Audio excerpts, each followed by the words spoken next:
Listen closely. Can you hear it? The sharp, final crack of a judge's gavel echoing through a stuffy courtroom. A sound that doesn't just mark the end of a trial, but the shattering of an entire world. It's a sound that once would have been unimaginable to Helena Zimmerman, a woman whose name was a byword for Gilded Age splendor. Her life was a symphony of luxury, a fairytale written in the ink of vast railroad fortunes and set against a backdrop of unimaginable wealth. She had it all: the name, the money, and what appeared to be a storybook marriage. But hidden within that glittering facade was a single, devastating flaw, a secret so intimate and humiliating it would unravel everything. The foundation of her perfect existence wasn't built on solid gold, but on a string of exquisite lies, a collection of flawless, beautiful, utterly fake pearls. This is the story of a deception that goes far beyond a simple forgery. It's a tale that strikes at the very heart of trust, ambition, and the precarious nature of high society. Imagine the scene: a grand ballroom, the air thick with perfume, and the murmur of America's most powerful families. Helena Zimmerman, radiant and confident, wears a stunning pearl necklace, a symbol of her husband's devotion and their combined status. Each pearl gleams with a soft, otherworldly light, admired by everyone in the room. They were more than just jewelry. They were a public declaration of worth, of love, of security. But what if every single one of those perfect orbs was a counterfeit? What begins as a whisper, a flicker of doubt in a jealous rival's eye, soon erupts into a scandal that would dominate newspaper headlines from New York to Newport. The very jewels that were meant to signify her unassailable position in society become the key to her spectacular downfall. So how does a woman blessed with such immense privilege and power find her life hijacked by a handful of clever fakes? The answer is a labyrinth of human emotion, of greed, of social ambition, and of a betrayal so personal it feels like a physical blow. This isn't just a story about lost money. It's about a nightmare played out in the public eye, where private shame becomes public spectacle. We're about to journey back into the opulent, cutthroat world of the Gilded Age elite, to unravel the mystery of Helena Zimmerman's ruin. We will explore the glittering world she inhabited, meet the man who promised her everything, and uncover the moment the truth about those pearls surfaced, triggering a legal and personal battle that would expose the dark underpinnings of a golden era. This is a story of how the most valuable things in life can sometimes be the most illusory, and how the pursuit of a perfect image can lead to a perfectly devastating reality. To understand the sheer scale of Helena's downfall, we must first appreciate the monumental foundation upon which her life was built. Her story begins not with pearls, but with steel and steam. The source of the Zimmerman fortune was the very backbone of American industrial expansion, the railroads. Her father, Elias Zimmerman, was a visionary, a man who possessed an almost supernatural ability to foresee the pathways of national growth. In the chaotic decades following the Civil War, as the nation stitched itself back together, Elias saw his opportunity. He didn't just invest in existing railroad lines. He strategically acquired vast tracts of land, anticipating where the tracks would need to go next. He understood that the real wealth wasn't merely in the trains themselves, but in the land the tracks crossed, the towns that sprouted alongside them, and the raw materials those trains carried from coast to coast. Through a combination of sharp business acumen and some whispered, ruthless negotiation tactics, Elias Zimmerman built an empire. His wealth wasn't just substantial, it was colossal, placing him among the titans of industry like Rockefeller and Carnegie, a man whose influence could sway markets and politicians alike. This unimaginable fortune translated into a lifestyle for the Zimmerman family that even today seems lifted from a fantasy. Their New York City mansion on Fifth Avenue was a palace, filled with European art, gilded furniture, and a small army of servants attending to their every whim. Summers were spent escaping the city heat in a sprawling cottage in Newport, Rhode Island, where they mingled with the Stores and Vanderbilts in a whirlwind of lavish balls and extravagant dinners. For Helena, this was simply the air she breathed. She was raised in a world where money was not a concern but a tool, the key that unlocked every door. From her earliest days, she was groomed for a single, overarching purpose: to take her place at the very pinnacle of high society. She was taught languages, music, and the intricate dance of social etiquette. But more importantly, she was taught the unspoken rules of her class, that lineage and wealth were the ultimate currencies, and that her value as a person was intrinsically linked to the fortune she would one day inherit. This immense pressure, coupled with unparalleled privilege, crafted Helena into a figure of immense allure and expectation. She wasn't just a young woman. She was one of the most eligible heiresses in the entire country, a living symbol of the new American aristocracy. Her hand in marriage was considered not just a romantic union, but a merger of epic proportions, a joining of fortunes that could reshape the social and economic landscape.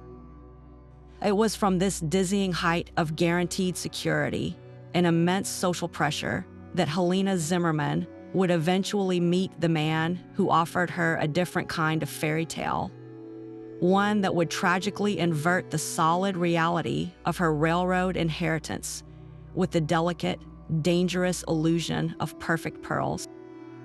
From the moment she was born, Helena Zimmerman was enveloped in a cocoon of luxury so complete it would be difficult for most of us to even picture. Her childhood was not spent in a mere house, but in a succession of palaces designed to announce the Zimmerman wealth to the world.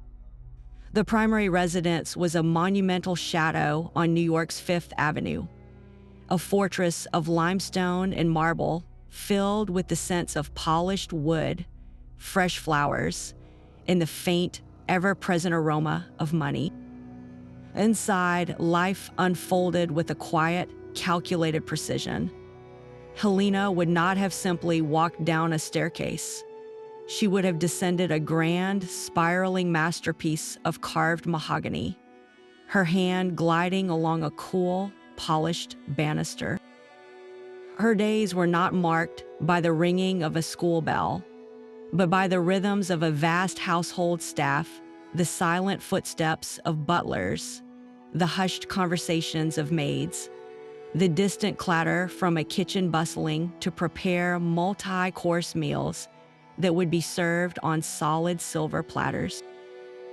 Her education was as meticulously curated as the art on her walls.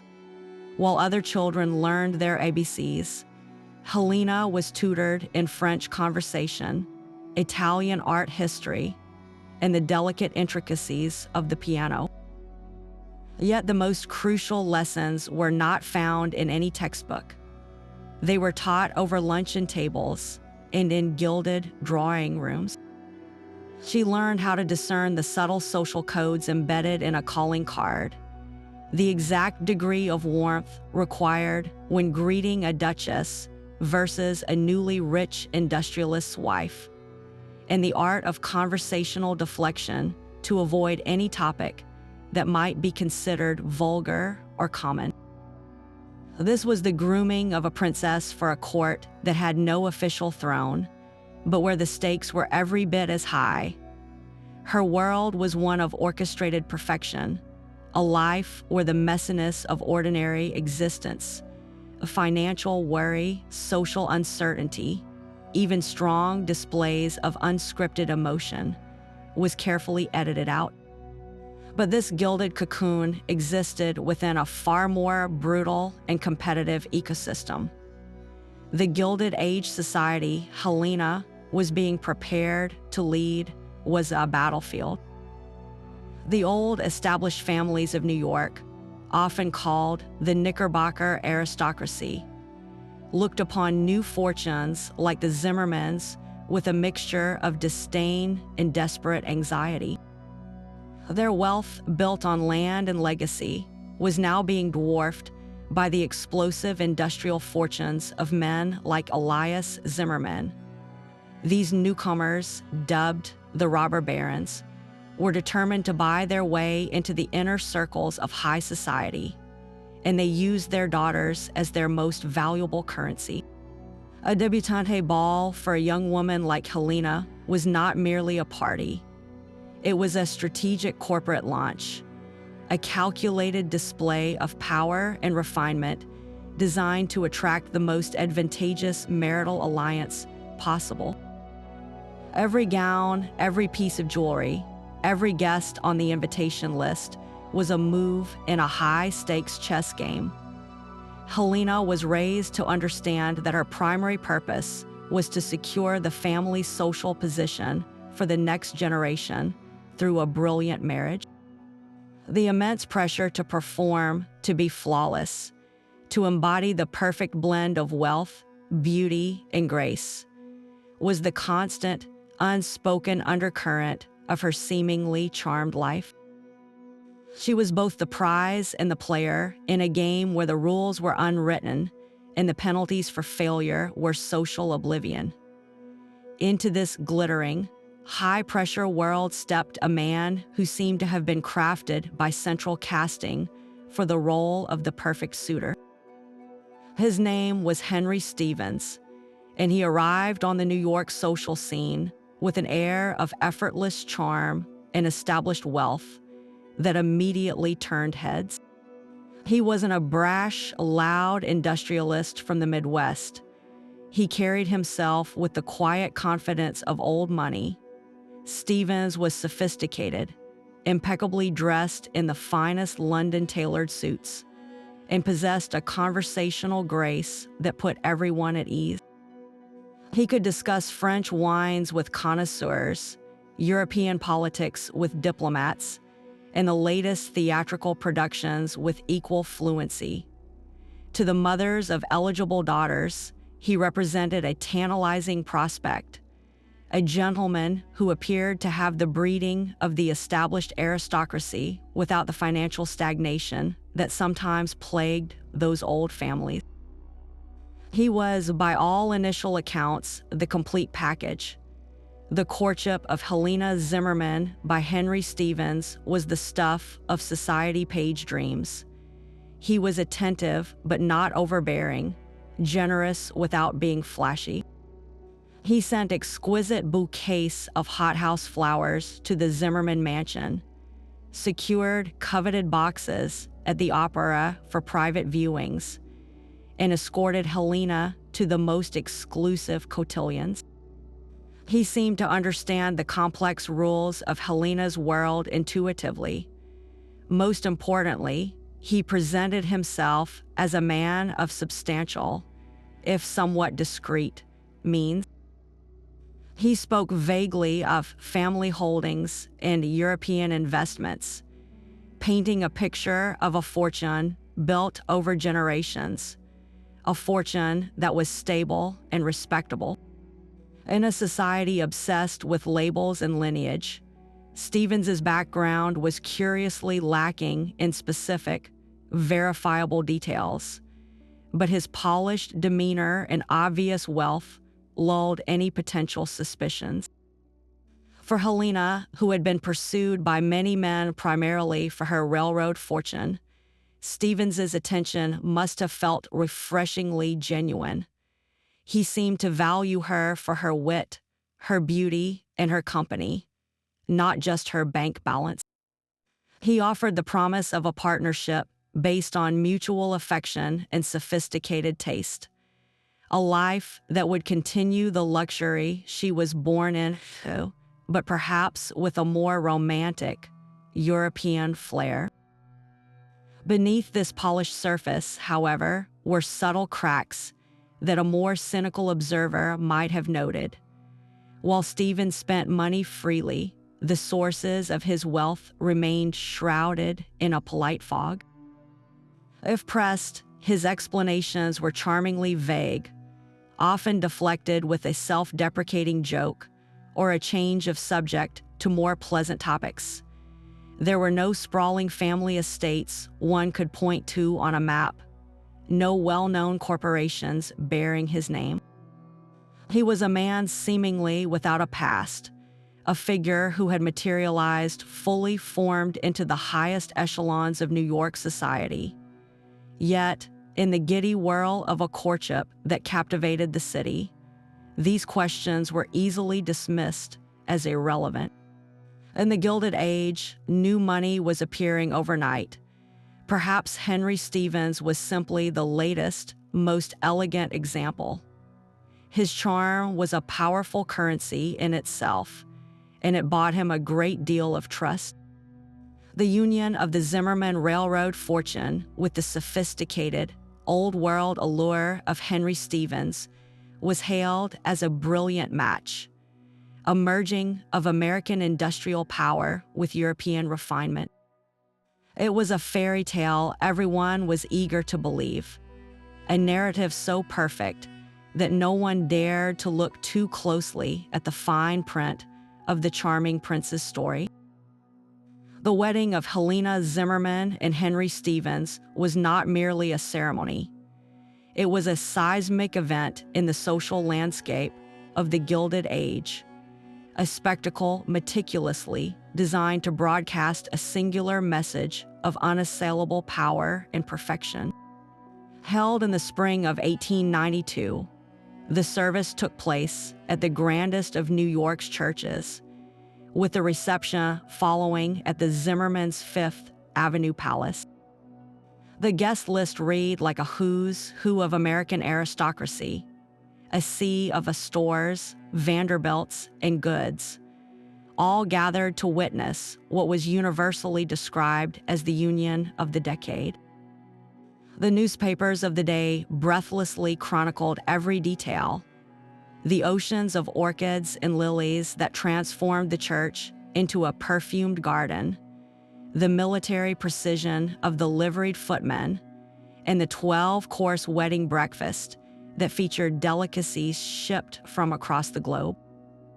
Helena, of course, was the radiant centerpiece. Her gown, a masterpiece of French lace and silk, was said to have taken a dozen seamstresses 6 months to complete. But all eyes were drawn to her neckline, where a magnificent pearl necklace lay gleaming against the fabric. This was Henry's stunning gift to his bride, a symbol of his devotion and taste that was immediately the talk of the reception. Guests whispered admiringly about the pearl's impeccable luster and uniform size, viewing them as the perfect emblem of the couple's flawless future. For the society pages and the public who devoured them, the marriage was a fairy tale come true. It was presented as the ideal merger, the dynamic, explosive wealth of American industry, represented by Helena's railroad fortune, seamlessly blending with the refined, cultured elegance that Henry Stevens seemingly embodied. He was the old-world sophistication that new money desperately craved, and she was the financial bedrock that could secure a legacy for generations, The lavish gifts displayed at the wedding reinforced this narrative of a powerful alliance. Alongside silver services from Tiffany and crystal from Baccarat were presents from European nobility, further burnishing Henry's image as a man with deep, established connections across the Atlantic. The couple was the toast of New York, their every move chronicled as they embarked on an extended honeymoon tour of Europe, attending parties at country estates and being welcomed into circles that had once been impenetrable to even the wealthiest Americans. They had achieved the ultimate Gilded Age dream. They were not just rich, they were revered.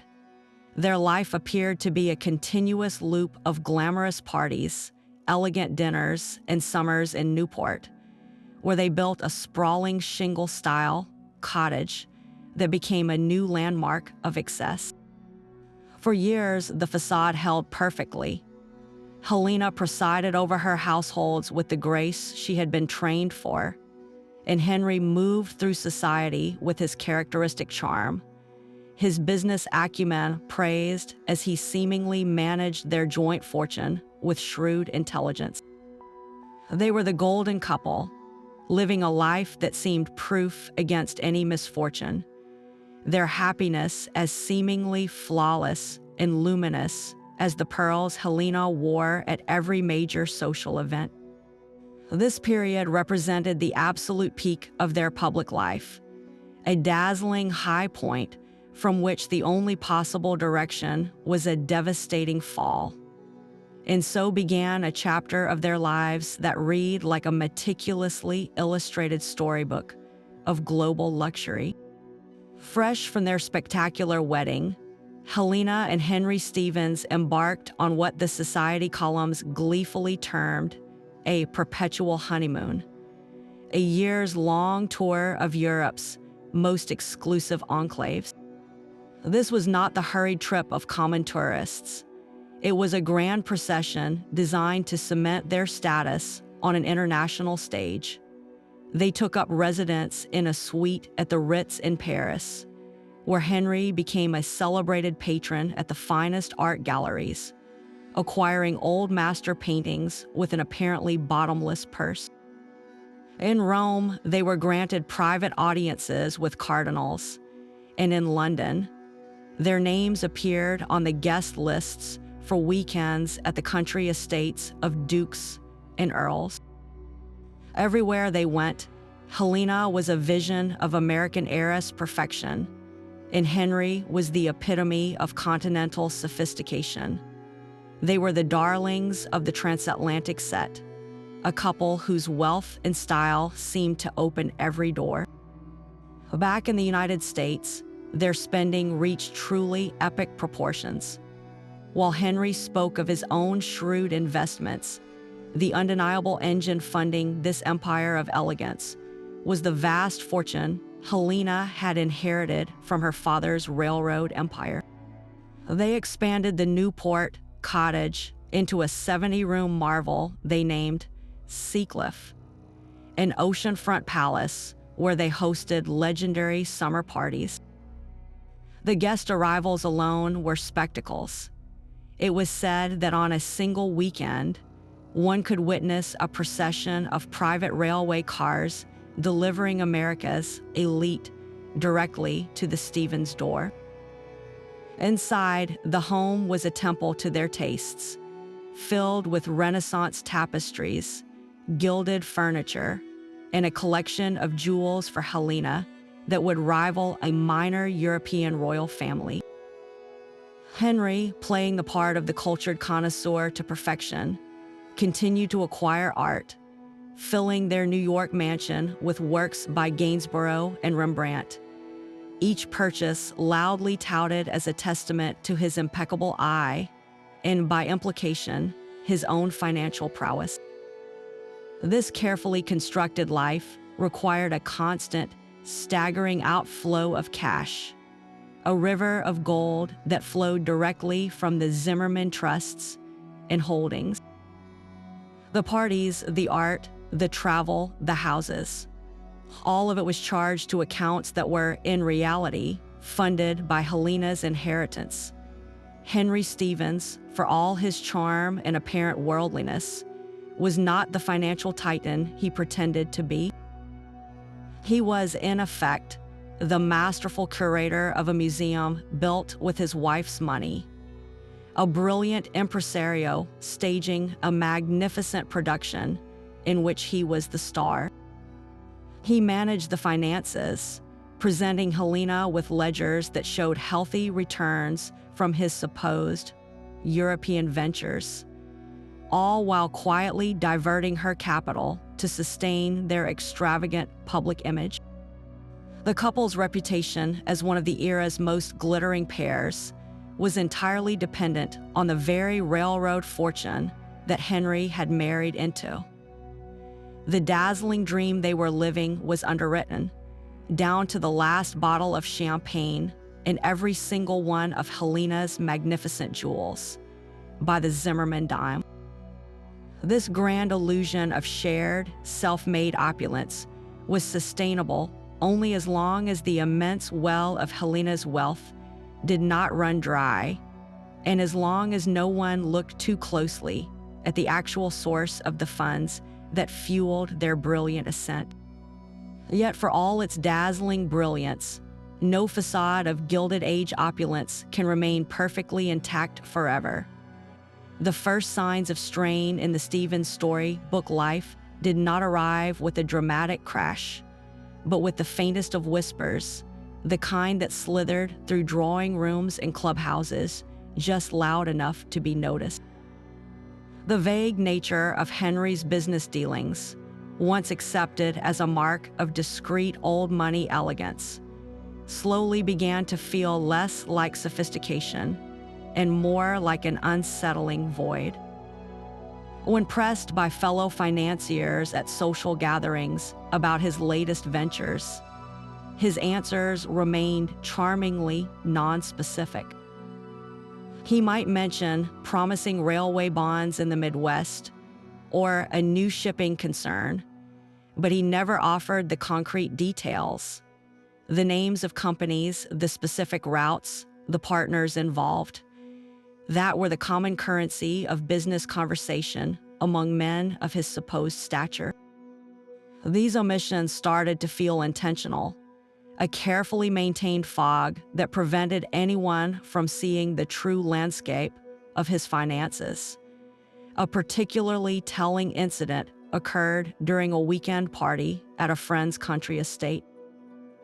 The conversation after dinner turned to a recent, highly publicized railroad merger, a complex deal that everyone in the room had an opinion on.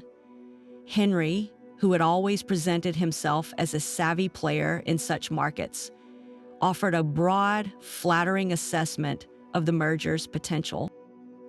But when one of the other guests, a notoriously sharp-minded banker, asked a pointed question about the valuation of the underlying assets, Henry smoothly deflected with a toast to the host's excellent port.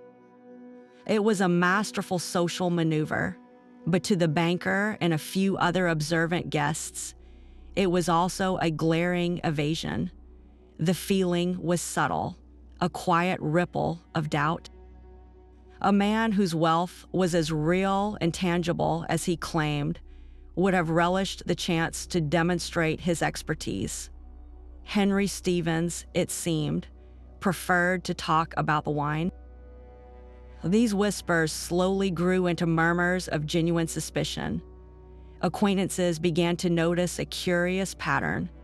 While Henry spent lavishly on public displays of wealth, the art, the parties, the houses, there were occasional, almost imperceptible signs of financial strain in less visible areas. A reputable interior decorator, rumored to have done extensive work for the Stevenses, was said to have complained privately about delayed payments, a shocking breach of etiquette among the ultra-wealthy. A few old-school society matrons, the gatekeepers of tradition, began to quietly question the sheer velocity of his spending.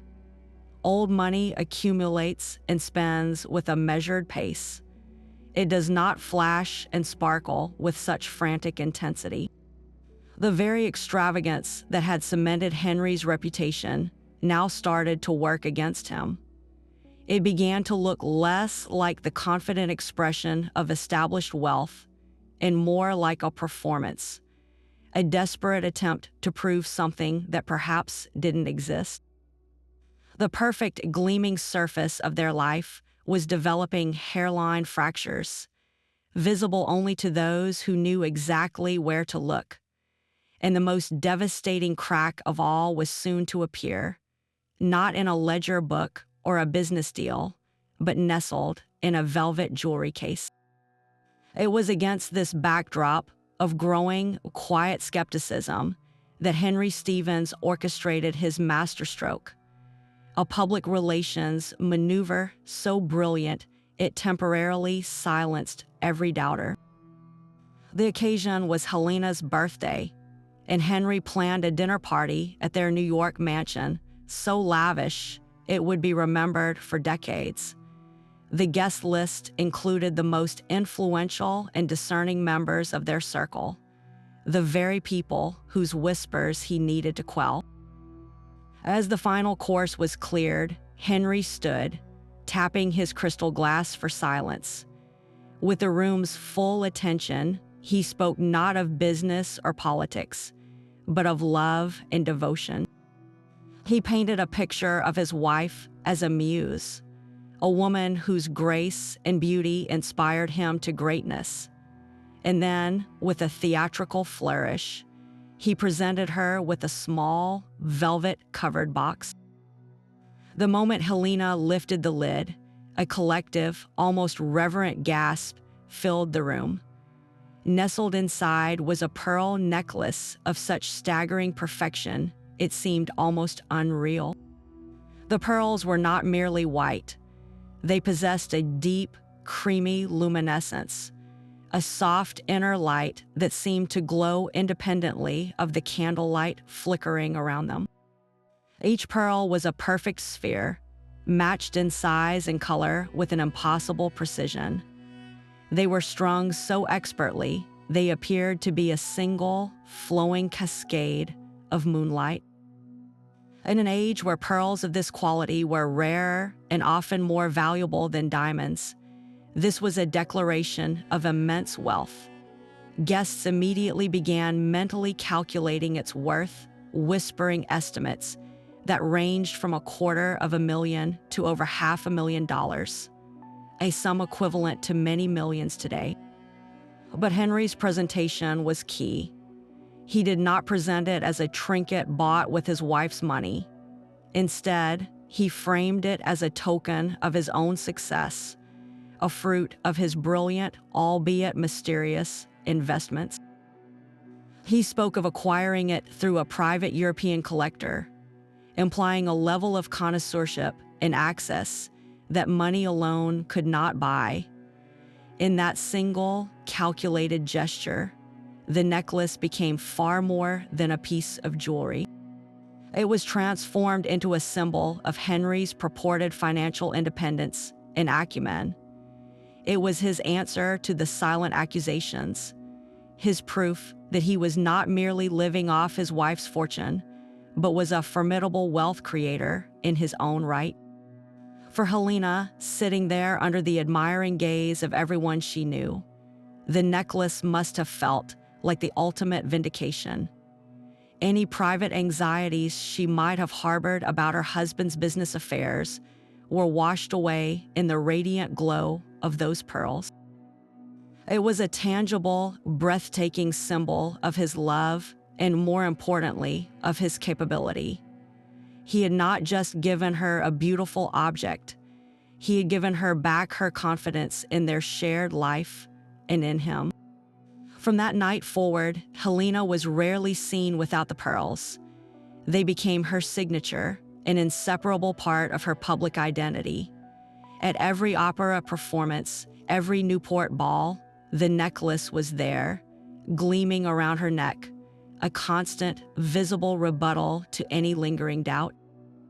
It was the crown jewel of their carefully constructed empire, the glittering centerpiece that held the entire beautiful illusion together. The glittering illusion, so carefully maintained for years, could not withstand the simple, mechanical failure of a tiny clasp. The scene was the height of the Newport social season, a summer ball at one of the grandest cottages on Ocean Drive. Helena Zimmerman Stevens was, as always, the epitome of elegance, holding court in a gown of sapphire silk, the legendary pearls casting their familiar, creamy glow against her skin. The air was thick with music and laughter, a symphony of gilded contentment.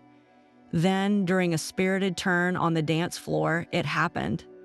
A sudden, sharp ping, a sound lost in the orchestra's swell, but felt by Helena as a subtle release of tension at the nape of her neck. The delicate clasp, strained perhaps by years of wear or a hidden flaw, had given way.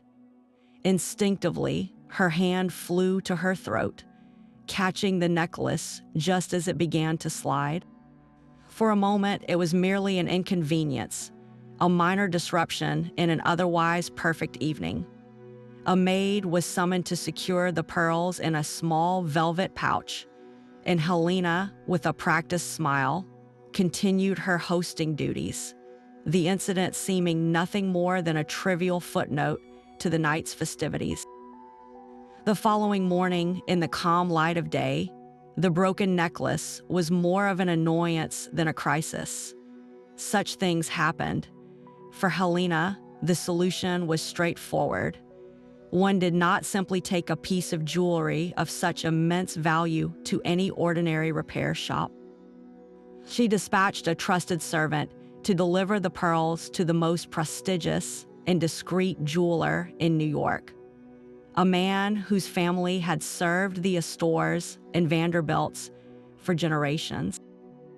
His expertise was unquestionable, his discretion absolute. Helena expected a simple message confirming the repair and presenting the bill. What arrived instead was a summons for her to come to the jeweler's private office at her earliest convenience. The tone of the message was polite, but carried an unusual undercurrent of gravity, a formality that hinted at something far beyond a simple clasp replacement. A faint, cold whisper of anxiety, the first she had allowed herself to feel in a very long time, must have stirred within her. Sitting in the hushed, wood-paneled office, surrounded by velvet-lined cases holding the treasures of other wealthy families, Helena listened as the jeweler began with the utmost professional courtesy. He confirmed the clasp was an easy fix, but then he paused, choosing his words with the care of a surgeon. He explained that while examining the necklace, his professional curiosity had been piqued by the extraordinary quality of the pearls themselves. Their perfection was, he gently suggested, almost too uniform. With Helena's permission, he had conducted a few simple, non-destructive tests. He described holding one of the pearls to his front tooth, a classic test, as genuine cultured pearls have a slightly gritty texture against the enamel, while imitations feel perfectly smooth. These pearls were slick as glass. He then mentioned the subtle difference in temperature, how real pearls feel cool to the touch and warm slowly, while these had the quick, neutral temperature of manufactured material. His voice remained calm, but his eyes held a profound and unsettling pity. The final verdict was delivered not as an accusation, but as a sorrowful fact. "Madame," he said, his voice barely above a whisper, "these pearls are masterful counterfeits. They are not natural, nor are they even the new cultured pearls from Japan. They are expertly crafted spheres of glass, coated with a substance known as fish scale essence to simulate luster. He may have even taken a pin and discreetly scraped a tiny, unseen area, showing her how the brilliant coating could be marred, something impossible with the genuine pearl's nacreous layers. In that moment, the world Helena knew ceased to exist. The magnificent symbol of her husband's love and success, the very artifact she had wielded as a shield against suspicion, was revealed as a cheap forgery. The horror did not arrive as a single, crashing wave, but as a slow, creeping tide of realization. If the pearls were fake, then everything they represented was a lie. Henry's business acumen, his independent wealth, his entire identity, it all crumbled into dust in that quiet room. The exquisite necklace, once a source of immense pride and security, now felt like a grotesque joke hanging around her neck, its weight suddenly unbearable. This was no longer about jewelry. It was the terrifying moment the floor of her entire life gave way, plunging her into a nightmare of deception whose depths she could not yet possibly fathom. The carriage ride home from the jeweler's office must have been a journey through a suddenly alien landscape. The familiar streets of New York, the very city that had celebrated her wedding and her every social triumph, now seemed to watch her with silent, mocking judgment. Clutched in her hand was the small velvet pouch containing the shattered symbol of her life, its contents now feeling not like precious gems, but like a handful of leaden lies. Confronting Henry was not a matter of if, but how. One can picture her sitting stiffly in the plush interior of the carriage, her mind racing through 1,000 scenarios, each more terrifying than the last. Did she storm into his study, throwing the pouch onto his desk? Or did she wait, her composure a fragile mask, until they were utterly alone, the doors of their mansion closed against the world? However it began, the confrontation would have been a brutal dismantling of a decade-long fantasy. Henry Stevens, cornered and faced with irrefutable evidence, did not crumble with a tearful confession. Instead, he reached into the same deep well of charm and cunning that had built his entire life with Helena, weaving a new tapestry of elaborate, desperate lies. His initial reaction was likely one of wounded pride and feigned outrage. How dare some jeweler question his integrity? He might have spun a tale of being swindled himself, a tragic victim of a duplicitous European art dealer who had sold him the necklace in good faith. He would have named names, fabricated a convoluted story of a transaction in a Parisian back room, painting himself as a gentleman who had been tragically deceived by continental tricksters. This was his first line of defense, to reposition himself from perpetrator to fellow victim, a maneuver designed to elicit Helena's sympathy and redirect her fury toward a shadowy, unreachable foe. But as Helena pressed, her terror hardening into a cold, clear-eyed resolve, his stories would have begun to unravel, their threads snagging on the hard edges of logic. If he was swindled, why had he presented the pearls with such triumphant certainty? Why had he never mentioned this dubious dealer before? When faced with these inconsistencies, Henry's strategy would have shifted. He might have then tried to diminish the significance of the discovery altogether. It was just a necklace, he might have argued, a trivial piece of adornment. He would have appealed to her love, to their years of happiness, insisting that the value of their life together couldn't possibly be measured by the authenticity of a few baubles. This was a gaslighting tactic, an attempt to make Helena feel shallow or materialistic for caring about the deception, effectively blaming her for uncovering the truth.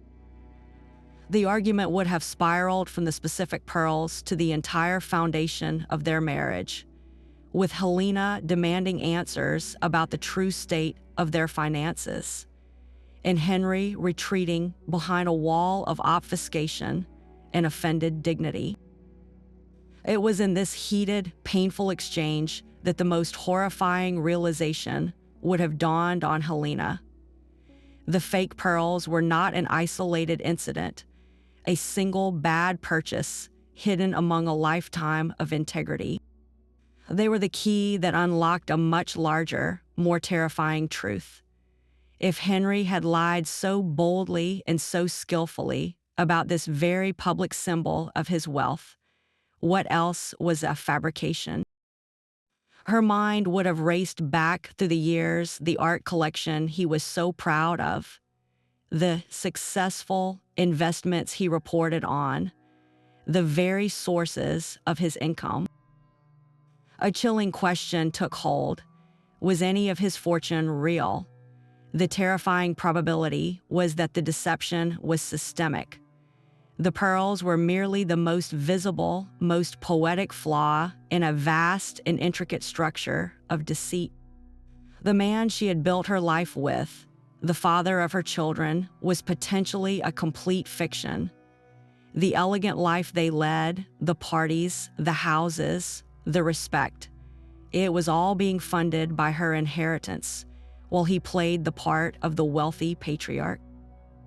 The confrontation in the study was no longer just about a broken piece of jewelry. It was the moment Helena Zimmerman Stevens realized she was not merely a wife who had been given a fake gift, but a financial prisoner in a gilded cage constructed by her own husband. The emotional collapse was total. Trust, the bedrock of their relationship, evaporated in an instant, leaving behind the bitter ashes of betrayal and the terrifying uncertainty of what would happen when this private nightmare inevitably spilled into the public domain. The quiet horror of that private confrontation in her study was merely the prelude. Now, Helena Zimmerman Stevens faced the monumental task of separating the intricate fiction of her life from the terrifying facts. The fake pearls were not an isolated deception, but a single thread, and pulling on it threatened to unravel the entire tapestry of her existence. With the cold clarity of someone whose entire world has been upended, she understood that she could no longer rely on Henry's explanations. The power of the Zimmerman name and fortune, which had built the gilded cage she now found herself in, was the very tool she would use to break free from it. She turned to the family's most trusted legal advisors and, with their guidance, initiated a discreet but ruthlessly thorough private investigation into the man she had called her husband. This was not a matter of simple curiosity. It was a forensic audit of a life, a desperate search for the bedrock of truth beneath a decade of beautiful lies. The investigators hired were not the sort who advertised in the back pages of newspapers. They were men of quiet professional repute, former bankers and Pinkerton agents who specialized in tracing the convoluted pathways of Gilded Age finance. Their mission was to build a complete picture of Henry Stevens, his origins, his business dealings, his assets, and most importantly, his debts. What they uncovered, piece by painstaking piece, was a portrait of a con artist of breathtaking audacity. Henry Stevens, they discovered, had not emerged from a background of old-world elegance, but from a far more modest and obscure beginning. His entire persona, the cultured accent, the knowledge of fine art, the demeanor of inherited wealth, was a brilliantly constructed performance, honed over years of moving through the margins of high society, learning its manners and its vulnerabilities. The financial picture that emerged was even more devastating. The investigators followed a trail of promissory notes, secret loans from usurious lenders, and a mountain of unpaid bills from tailors, wine merchants, and art dealers, all carefully hidden from view. They discovered that Henry Stevens had no substantial wealth of his own, not a single successful independent investment, no family trust, no portfolio of railway bonds. The entire empire of elegance, the Newport cottage, the New York mansion, the European art collection, the legendary parties, was built on a foundation of two things: relentless credit and the systematic depletion of Helena's inheritance. He had been using her money as collateral to borrow more, creating a complex Ponzi scheme of respectability where new debts were paid off with older, larger debts, all while presenting a facade of limitless solvency. The magnificent pearls, the ultimate symbol of his supposed success, were perhaps the most poetic part of the deception. They were likely purchased for a pittance from a skilled counterfeiter, a cheap but convincing prop to maintain the illusion for just a little while longer. Every aspect of their life together was recontextualized by this flood of damning evidence. The art acquisitions were not the acts of a connoisseur, but of a man desperately buying status symbols on credit. Their lavish entertaining was not mere hospitality, but a necessary performance to prove his credit worthiness to a watching world. The vague answers about his business dealings were not the discretion of old money, but the evasions of a man with nothing substantive to report. Helena was forced to confront the humiliating reality that she had been the primary financier of her own humiliation. Her railroad fortune had not been merged with Henry's. It had been quietly hijacked, used to fund a fantasy that was now collapsing under the weight of its own deception. The man she had married was not a partner but a parasite, and the investigation revealed the full, grotesque scale of the infestation. The beautiful life she thought she was co-creating was, in fact, a meticulously staged production, and she had been both its unknowing benefactor and its central, duped character. With the private investigator's devastating report in hand, Helena Zimmerman Stevens was left with no illusions and no options for a quiet resolution.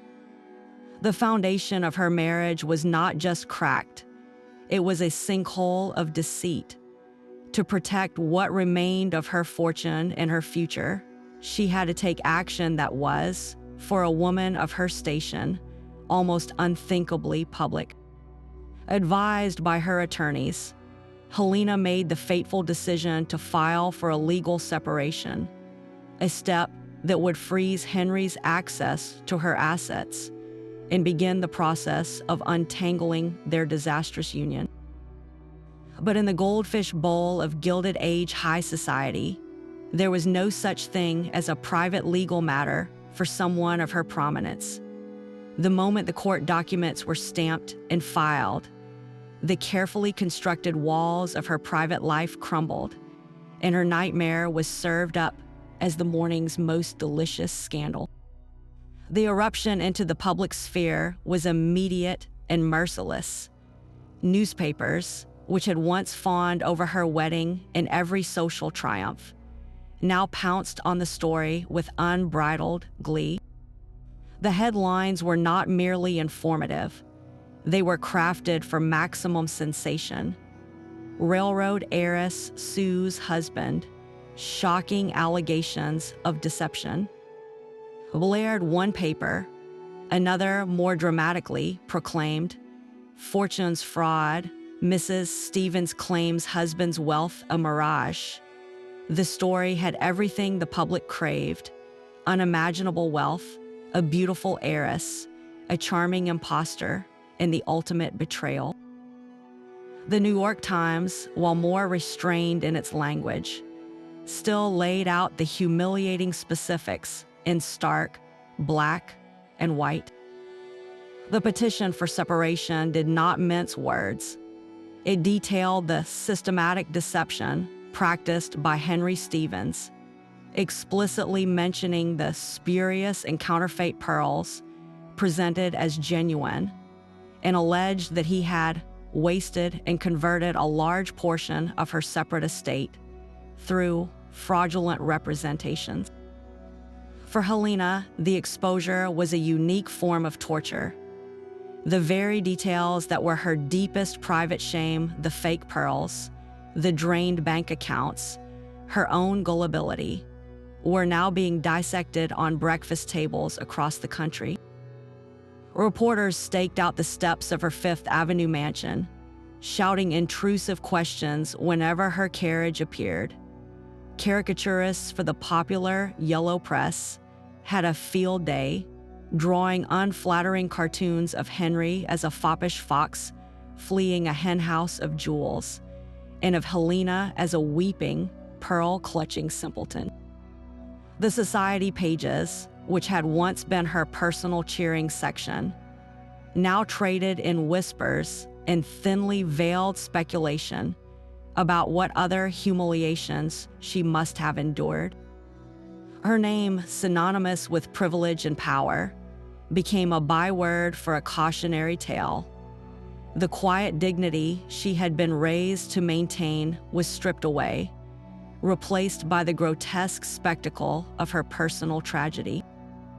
Every trip outside her home was a walk through a gauntlet of pitying stares and mocking smiles.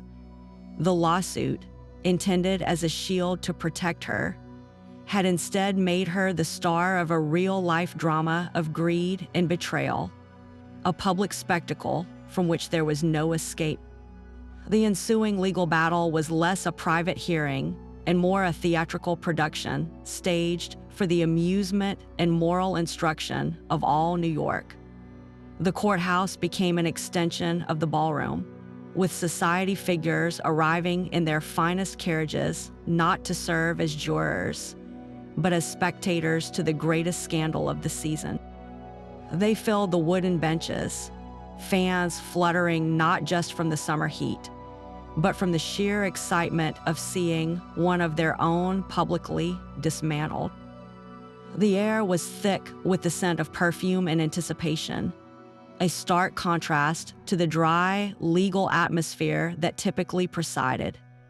At the center of this spectacle was Helena, forced to trade the gilded privacy of her drawing room for the witness stand, her every word documented by a battalion of reporters scribbling furiously in the front rows. The parade of witnesses called by Helena's attorneys painted a devastatingly detailed picture of Henry's fraud. The first to take the stand were the creditors, a procession of men whose previously polite silence had been bought with promises of future payment. A tailor from Savile Row testified about the exorbitant bills for Henry's custom suits, bills that had been deferred for years with excuses of overseas bank transfers being delayed. A wine merchant recounted delivering cases of the finest Bordeaux and Champagne to the Stevens mansion, his invoices growing into a small mountain of debt. Most damning was the testimony of a discreet private banker who revealed the complex web of loans Henry had taken out, using his wife's assets as unspoken collateral. Each witness chipped away at the polished facade of the gentleman, revealing the desperate grifter beneath. But it was Helena's own testimony that served as the trial's emotional crescendo. On the stand, she described the moment of the pearl's revelation not with hysterics, but with a chilling, dignified sorrow that silenced the room. She spoke of the jeweler's quiet pronouncement, the feel of the slick, fake pearls in her hand, and the dawning horror of what their falseness implied. Her legal team then entered the necklace itself into evidence. The act of a bailiff carrying the elegant velvet box to the judge's bench was profoundly symbolic.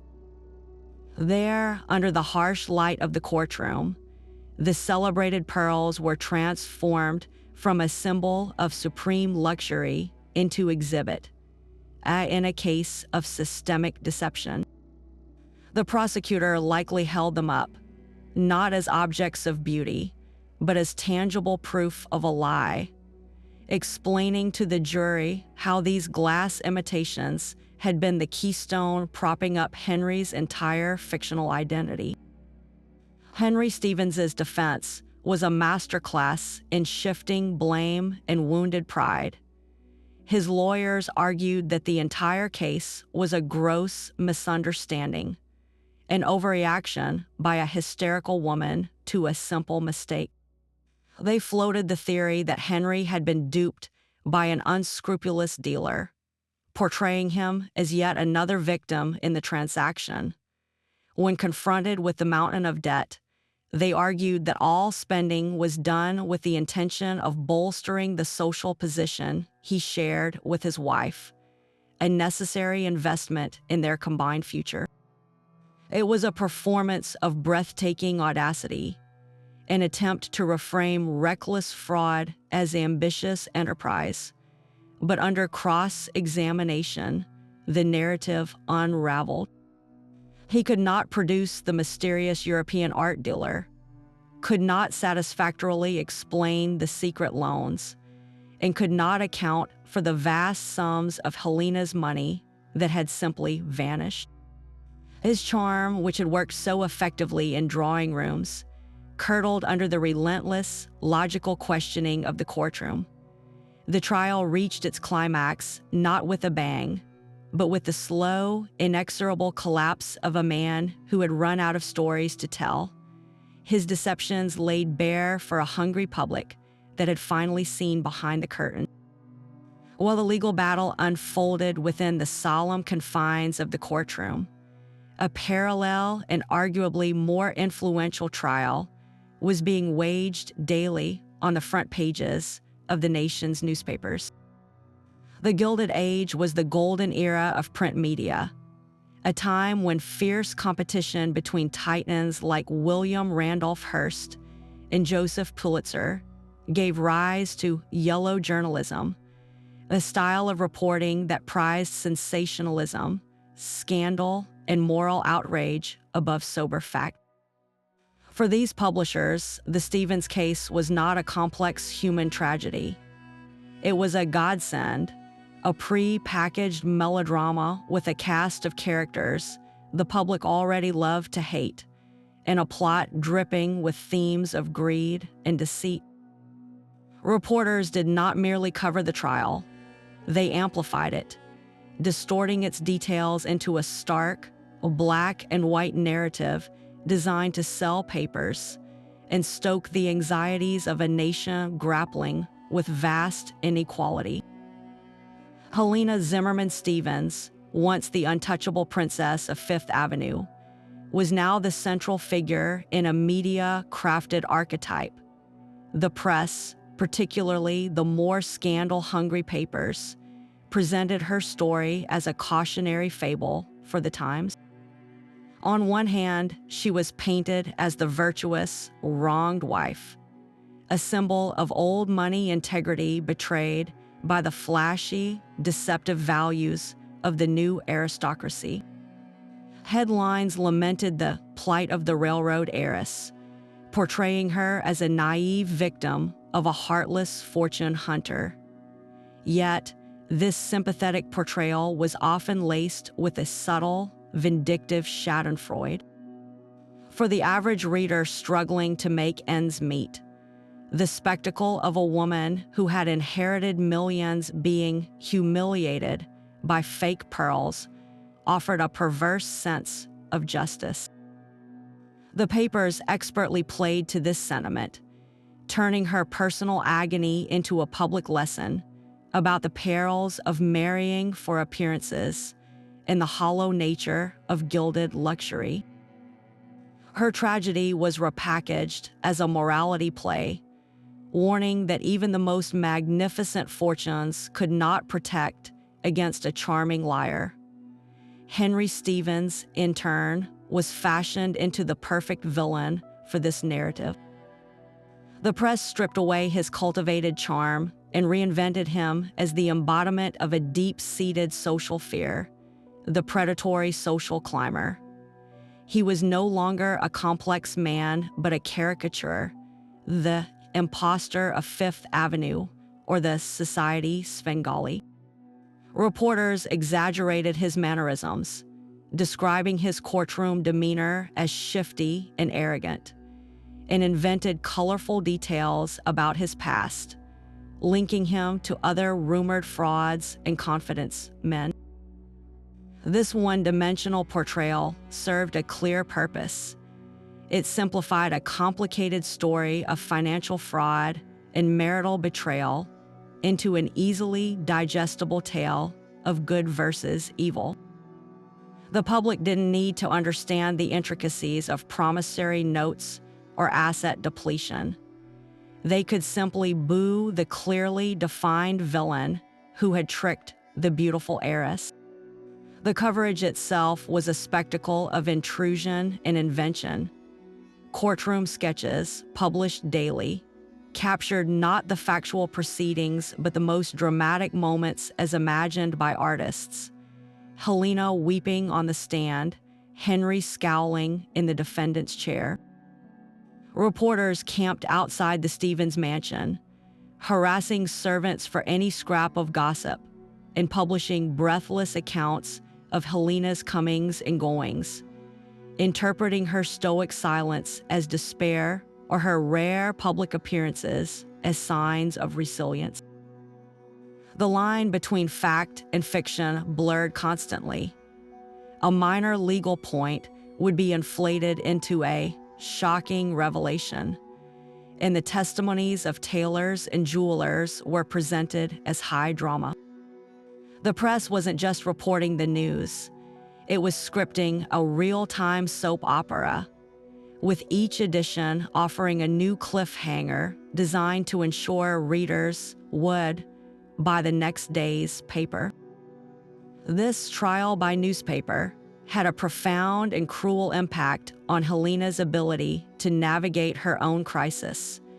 There was no privacy, no room for quiet grief or strategic legal contemplation. Every move she and her lawyers made was scrutinized, criticized, and spun to fit the media's narrative. The relentless publicity undoubtedly influenced public opinion and may have even shaped the strategies within the courtroom itself, as both legal teams were acutely aware of the story being told to the nation. In the end, the yellow press succeeded in making the Stevens case about much more than one marriage. It became a defining story of the Gilded Age, a public dissection of the anxieties surrounding new wealth, social ambition, and the terrifying idea that in a world obsessed with surface appearances, the most glittering treasures, and the people who possessed them, could be utterly counterfeit. Winning in a courtroom, it turned out, was a hollow victory when the real verdict was being delivered daily in the drawing rooms and ballrooms of high society. For Helena Zimmerman Stevens, the legal separation and the exposure of Henry's fraud should have marked the end of her ordeal, positioning her as a woman who had courageously confronted a terrible truth. But the intricate social code of the Gilded Age elite was not based on justice. It was governed by an unyielding obsession with reputation and the avoidance of scandal at all costs. And in that world, Helena had committed an unforgivable sin. She had made a private disgrace into a public spectacle. The very act of going to court, of airing her filthy laundry for all to see, was seen as a greater transgression than the deception she had suffered. The whispers that had once been confined to jealous corners now became the dominant conversation at every luncheon and soiree, from which she was conspicuously absent. The social exile was not a single dramatic event, but a slow, chilling process of erasure. It began with the invitations. The engraved cards that had once flooded the silver tray in her foyer simply stopped arriving. The summer season in Newport, which had once revolved around her parties at Seacliff, proceeded without her. She became a ghost at the feast. Her name conspicuously dropped from the guest lists for the very events she had once presided over. When she did venture out, the reaction was a masterclass in cruel politeness. Former friends would offer a tight, pitying smile before quickly turning away to engage in animated conversation with someone else. The message was clear. Her presence was an uncomfortable reminder of a sordid reality they all wished to ignore. She was now permanently stained, not by her husband's crimes, but by the fact that her private suffering had breached the carefully maintained walls of their privileged world. In a society that prized the flawless appearance of happiness above actual happiness, Helena's very public misery was a contaminant. The tarnishing of the Zimmerman name was perhaps the most profound personal consequence. Her father, Elias Zimmerman, had built his railroad empire through sheer force of will, carving a name that stood for power, ambition, and unshakable solidity. In a single generation, Helena's marriage had reduced that mighty name to a synonym for gullibility and scandal. The fortune that was meant to secure the family's position for centuries was now the punchline to a humiliating joke. Every newspaper article that mentioned the Zimmerman heiress was no longer a marker of status, but a public reiteration of her shame. The immense personal burden she carried was not just the betrayal by her husband, but the crushing weight of feeling she had failed her father's legacy. She had been entrusted with a dynasty, and through a combination of poor judgment and tragic circumstance, she had allowed it to become the subject of gossip and ridicule. This internal shame, the sense of having dishonored a name that had once commanded respect in boardrooms and presidential offices, was a far heavier sentence than any the court could have imposed. Her exile was complete. She was a pariah in the society she was born to lead, and she bore the unbearable weight of believing she had shattered the very foundation her family had built. After the final gavel fell and the spectacle of the trial faded from the headlines, Henry Stevens performed his last and perhaps most masterful act. He simply vanished. There was no dramatic farewell, no defiant final statement to the press. The man who had lived his entire adult life as the center of attention seemed to dissolve into the atmosphere of a New York that had no more use for him. Faced with a mountain of irrefutable evidence, a ruined reputation, and a legion of creditors now legally empowered to pursue him, he chose the path of the true grifter, a strategic retreat into the shadows. He did not stand his ground to face the consequences of the financial and emotional ruin he had wrought. Instead, he packed his bags, likely with whatever liquid assets he had managed to squirrel away, and slipped out of the city, leaving Helena to contend with the smoldering wreckage of their life together. The exact path of his flight remains shrouded in the same mystery that characterized his entire fraudulent existence. Some reports suggested he boarded a steamer bound for Europe, seeking refuge in the very continent whose culture he had so effectively mimicked. Perhaps he believed he could reinvent himself once more in Paris or Rome, using the remnants of his charm to scam a new circle of unsuspecting victims. Other rumors placed him in South America or the Caribbean, locations that in that era were distant enough to offer a safe harbor from American law and scorned business associates.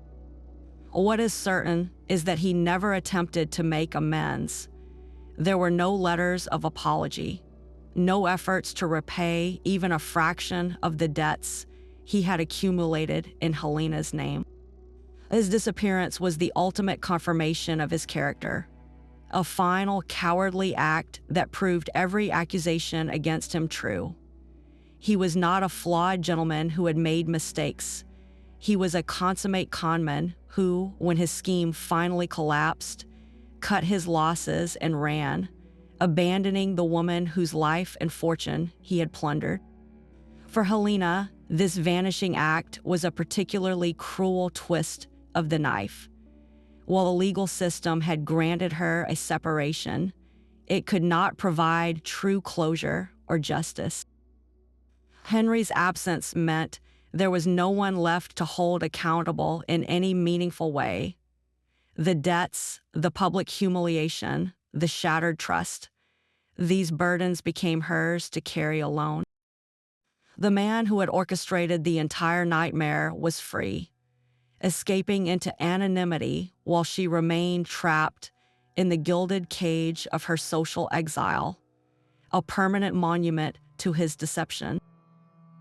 His flight denied her even the small satisfaction of seeing him face a day of reckoning, leaving behind only a ghostly presence defined by a trail of unpaid bills, broken promises, and the lingering, bitter question of whether any part of their life together had been real. The injustice was profound. She was left to serve a life sentence of scandal, while the architect of her ruin simply walked away without a backward glance. The cold, hard numbers that emerged from the forensic accounting were as devastating as the emotional betrayal, revealing a financial hemorrhage that threatened the very existence of the Zimmerman fortune. While the public was captivated by the drama of the fake pearls, the real scandal was unfolding in ledger books and legal documents, where the full, breathtaking scale of Henry Stevens's depletion was laid bare. Initial estimates, whispered in horrified tones among Helena's advisors, suggested that over the course of their marriage, Henry had systematically squandered or misappropriated a sum equivalent to many millions in today's currency. But this was not a single, massive theft. It was a death by 1,000 cuts, a relentless drain on her inheritance fueled by a lifestyle of staggering excess in a web of secret debt. The most direct losses came from the sheer cost of maintaining the illusion. The annual upkeep of their twin palaces in New York and Newport was a fortune in itself, with armies of servants, property taxes, and constant renovations. Then there were Henry's investments, the art, the jewelry, the speculative ventures that he presented as brilliant coups, but were, in reality, often overpriced purchases or outright losses. He had bought status symbols on credit, using the Zimmerman name as collateral, and when those debts came due, they were paid from Helena's trusts. But the financial devastation extended far beyond mere extravagant living. The legal battle to untangle herself from Henry was a monumental expense in its own right. Helena was forced to retain a small army of the most expensive attorneys in the country, specialists in both divorce law and complex financial fraud, whose fees mounted with every court appearance and every hour spent tracing Henry's labyrinthine transactions. The very process of proving she had been robbed cost her a significant portion of what remained. Perhaps the most insidious aspect of the financial ruin was the debt Henry had incurred in her name. Investigators uncovered a shadowy network of loans from private lenders, men who operated outside the traditional banking system and charged usurious interest rates. Henry, needing constant cash to service existing debts and maintain the flow of luxury, had used his position as Helena's husband to secure these loans, often by forging her signature or simply implying her guarantee. When he disappeared, these creditors descended upon Helena, presenting her with promissory notes that she was legally obligated to honor to protect the family's credit and avoid even more scandalous lawsuits. She was forced to liquidate assets, a portfolio of stocks here, a parcel of land there, just to pay off the obligations he had created for his fantasy. The Zimmerman estate, once a mighty, self-sustaining empire built on railroads and steel, was now being cannibalized to settle the bills for a decade of lies. The fortune that was meant to secure generations of Zimmermans had been dangerously eroded, not through bad business, but through the calculated deception of a man who saw it not as a legacy to protect, but as a piggy bank to be smashed open. Yet beyond the gossip and the sensational headlines, the story of Helena Zimmerman and Henry Stevens etched itself far deeper into the public consciousness, evolving from a scandal into a powerful, enduring cautionary tale. For a nation both fascinated and deeply conflicted about its new class of ultra-wealthy industrialists, the case served as a perfect, real-world parable. It seemed to confirm the darkest suspicions harbored by both the struggling working class and the old money elite, that the breathtaking fortunes of the Gilded Age were not just built on risky speculation, but were themselves vulnerable to a more intimate kind of predation. Newspaper editorials, particularly in publications that catered to a more traditional or moralistic readership, seized upon the story as clear evidence of a sickness at the heart of the new American aristocracy. They argued that the Zimmerman scandal was the inevitable result of a society that had come to worship wealth above all else, including character and integrity. An editorial in a prominent Chicago newspaper put it bluntly, asking its readers, when the sole measure of a man becomes the thickness of his wallet, is it any wonder that wolves learn to wear sheep's clothing? The tragedy of Mrs. Stevens is a direct consequence of a culture that has forgotten how to distinguish between a gentleman and a gambler. From the pulpits of churches across the country, clergymen use the story as a stark object lesson for their congregations. In sermons with titles like The Perils of Earthly Treasure and The House Built on Sand, Helena's ordeal was framed as a modern-day biblical warning. Preachers pointed to the fake pearls not merely as evidence of one man's deceit, but as a potent symbol of the emptiness of material obsession. They argued that the Zimmerman fortune, for all its power, had been unable to purchase discernment or true happiness. One noted Brooklyn pastor was quoted as saying, "See how the mightiest fortress of wealth can be breached by the simplest lie. This is because the true defenses of a life are not made of gold, but of virtue." The Stevens case shows us that when a society prioritizes display over substance, it invites the very corruption that will destroy it. These sermons resonated powerfully with a public navigating the vast inequalities of the era, offering a moral framework that allowed them to process the spectacle not just as entertainment, but as a divine judgment on the excesses of the rich. For the established old money families of New York and Newport, the case was a terrifying confirmation of their deepest fears.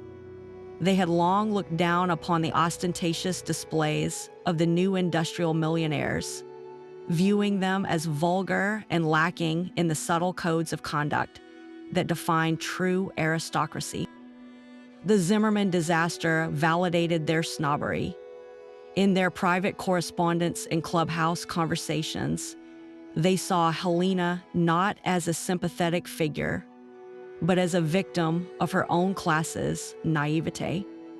"This is what happens," they would murmur, "when you admit people who have money but no breeding." The case became a potent weapon in their ongoing social war, a story to be told to their own children as a warning against marrying for anything other than verified lineage and long-established, unimpeachable respectability. It reinforced their belief that the only real protection against fortune hunters was a history that could be traced back for generations, a defense that no mere imposter could easily counterfeit. And for the newly wealthy themselves, the parents who had made their fortunes in steel, oil, or railroads, the story struck a chord of profound anxiety. They saw in Helena's fate their own deepest vulnerability. They had worked tirelessly to build empires for their children, hoping to secure their place in society, only to be confronted with the terrifying possibility that their daughters could be targeted by sophisticated conmen who understood the new social rules better than they did. The Zimmerman case prompted a quiet but significant shift in how these families managed their affairs. The prenuptial agreement, once considered a crass and unromantic document, began to be discussed with new seriousness among attorneys representing industrial titans. Vetting a potential son-in-law became less about his charm and more about a thorough investigation into his background and finances, a process that sometimes involved hiring private detectives to discreetly verify every claim. The fairy tale was over, replaced by a cold-eyed business transaction. The story of Helena Zimmerman became a dark bedtime story whispered in the mansions of Fifth Avenue, a constant reminder that in a world obsessed with gold, the most dangerous threat was a man who knew how to polish brass until it glittered just the same. Yet the most fascinating chapter of Helena Zimmerman's life was not the spectacular public downfall, but the quiet, determined story of what came after. In the wake of the scandal, she faced a stark choice: to become a permanent recluse, defined forever by her victimhood, or to somehow find a way to reassemble the pieces of her life.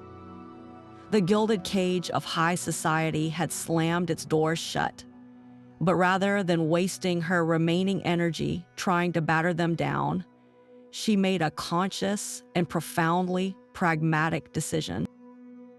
She turned her back on the world that had rejected her, not in bitter defeat, but as a strategic retreat.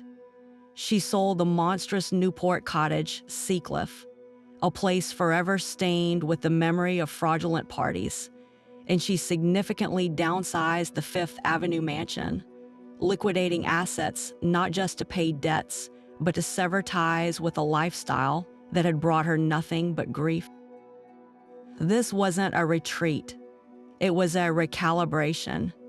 She exchanged the exhausting performance of limitless wealth for the manageable comfort of a reality she could actually control. This new life required a strength that went far beyond the social graces she had been taught as a girl. The financial management she was now forced to undertake was a brutal crash course in reality. Where once she had only known the abstract concept of limitless funds, She now pored over account books with her lawyers, learning to distinguish sound investments from risky gambles, understanding the true cost of things for the first time. The woman who had once ordered a dozen gowns from Paris without a second thought now became a shrewd and careful steward of what remained of the Zimmerman fortune. This was not a descent into poverty. She was still a very wealthy woman by any standard, but it was a life stripped of its former absurd extravagance. In this new existence, she discovered a resilience she never knew she possessed. The same intelligence that had made her a celebrated hostess was now redirected toward securing a genuine future for herself and her children, one built on the solid ground of truth rather than the shifting sands of illusion. Crucially, Helena did not disappear entirely. Instead of fighting for a seat at tables where she was no longer welcome, she began to cultivate a different kind of circle. She surrounded herself with a small, trusted group of friends who valued loyalty over social climbing artists, writers, and a few steadfast members of old society who saw the integrity in her quiet dignity. Her social life became more intimate, centered in her smaller home where conversation mattered more than display. She also began to redirect her resources and influence toward philanthropy, involving herself with charities focused on women's education and welfare. This was a meaningful and powerful reclamation of her identity, no longer just the railroad heiress or the woman with the fake pearls. She became a quiet patron, using her resources to make a tangible difference away from the glare of the society pages, and helping other women who faced hardship, albeit of a different kind. She found a purpose that her previous life of pure leisure had never offered. The legacy Helena Zimmerman Stevens ultimately left behind is far more complex and human than the scandal that briefly defined her. She lived out the rest of her days with a quiet grace that stood in stark contrast to the noisy drama of her middle years. While she never fully re-entered the whirl of elite society, she achieved something perhaps more valuable: a life of authentic contentment on her own terms. She proved that resilience isn't about erasing the past, but about integrating its hardest lessons into a wiser, more grounded future. The woman who emerged from the wreckage was not the naive heiress who had been so easily deceived, but a person of formidable character who had looked into the abyss of betrayal and financial ruin and chosen to rebuild. Her story, therefore, transcends the simple tale of a Gilded Age scandal. It becomes a timeless lesson in the power of quiet strength, demonstrating that the greatest fortunes are not those listed in a bank ledger, but the inner resources of character and resilience that no conman can ever steal. To truly grasp the magnitude of Helena's nightmare, we must venture into the mind of the man who engineered it. Henry Stevens was not a simple thief. He was a psychological craftsman, a man who understood that the most effective con targets not the wallet, but the soul. His motives were a complex tapestry woven from threads of profound ambition, deep-seated insecurity, and a chillingly precise understanding of the society he sought to infiltrate. While greed was certainly a component, it was likely not the primary driver. For a man like Stevens, money was not the end goal, but the essential fuel for a far more intoxicating prize: unassailable social status and the respect that came with it. He craved the feeling of being welcomed into the inner sanctums of power, of having men who were born to wealth seeking his opinion and women of established lineage admiring his taste. This hunger for validation, for a place at the table he felt denied by his own obscure origins, provided the relentless energy for his deception. His methods reveal the classic hallmarks of a master con artist. First and foremost was the creation of an impeccable persona. Henry Stevens did not burst onto the scene with loud boasts. He arrived with the quiet confidence of someone who belonged. He studied his targets with the diligence of an anthropologist, learning their manners, their vocabulary, their fears, and their aspirations. He understood that the elite of the Gilded Age were paradoxically vulnerable. They were surrounded by a new wave of wealth they didn't fully understand, and were desperate for markers of legitimacy that went beyond crude financial statements. Stevens offered them exactly what they wanted to see: a man who embodied old-world refinement, suggesting that his wealth was so ancient and secure it did not require discussion. Chani's letter to their snobbery was his masterstroke. He presented himself as the antidote to the very vulgar, new money anxiety that he himself represented in its most extreme form. A key weapon in his arsenal was what modern psychologists might call social proof. He didn't operate in a vacuum.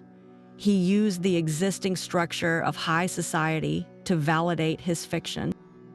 By securing an introduction to the Zimmerman circle through a well-regarded, if perhaps gullible, mutual acquaintance, he gained an instant stamp of approval.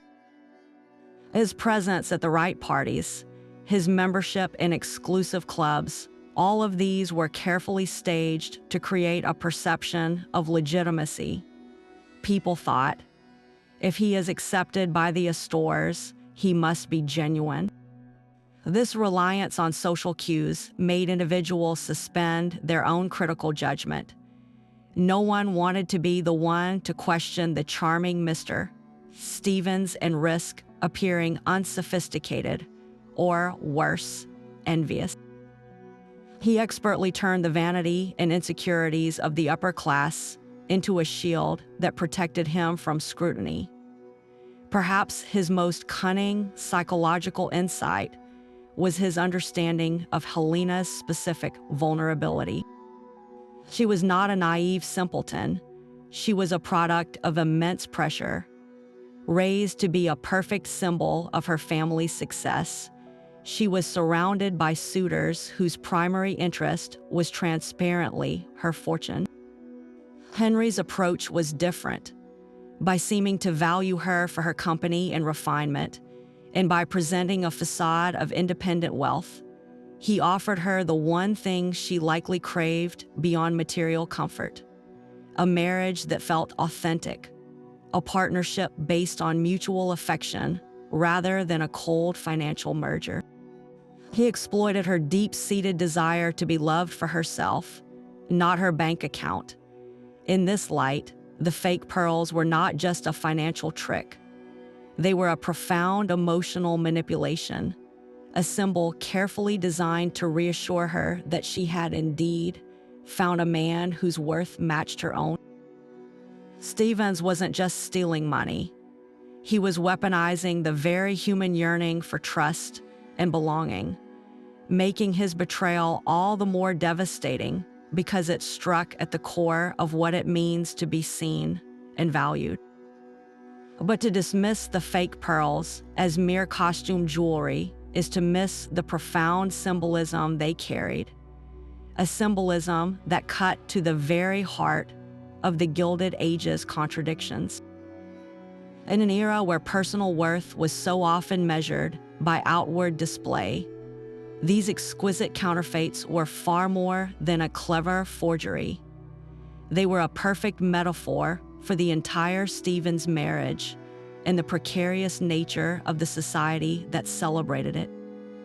Each perfectly spherical glass bead, coated in its iridescent sheen, represented a single, beautiful lie in the string of deceptions that Henry had woven around his wife. They were the ultimate emblem of his fabricated identity, a polished, convincing surface that, upon the slightest scratch, revealed the cheap materials lurking just beneath. Consider the stark contrast they presented to the source of Helena's actual wealth. The Zimmerman fortune, built on railroads, was anything but elegant or subtle.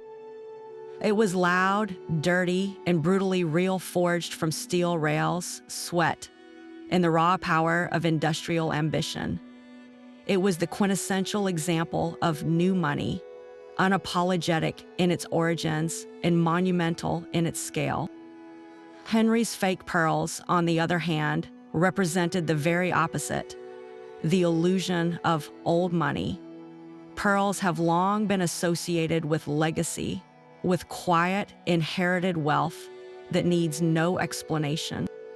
They speak of tradition, of taste passed down through generations, not clawed from the earth in a frantic few decades.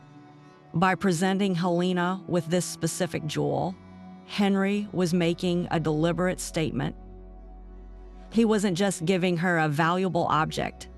He was bestowing upon her what he knew she, in her world, craved most: the patina of established, respectable aristocracy. He was offering a fabricated pedigree to complement her very real fortune, creating a seemingly perfect union of American industrial power and European refinement. This duality exposes the central anxiety of the Gilded Age elite. They possessed unprecedented wealth, but they were haunted by a sense of illegitimacy, a fear that their money was too new, too loud, too unrefined. They desperately sought the validation that only time and tradition could supposedly provide. Henry Stevens expertly preyed upon this insecurity. His entire persona was a pearl, smooth, lustrous, and designed to soothe the social anxieties of those around him.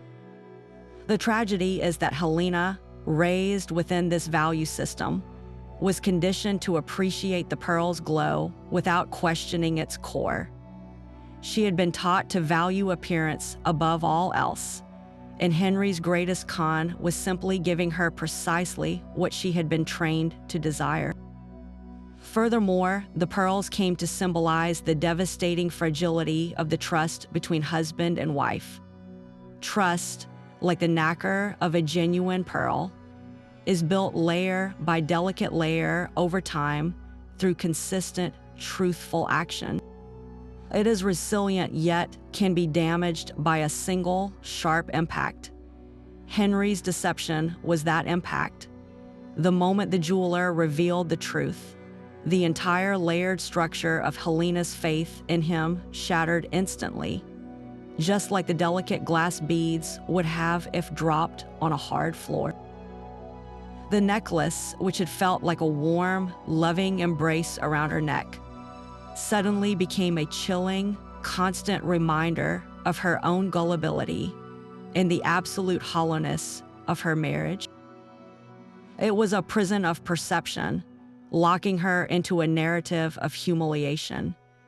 In the end, the story of the fake pearls is a cautionary tale about the danger of confusing the symbol for the substance. The Gilded Age was an era obsessed with symbols. The grand mansion symbolized success. The lavish ball symbolized acceptance. The pearl necklace symbolized a husband's worth.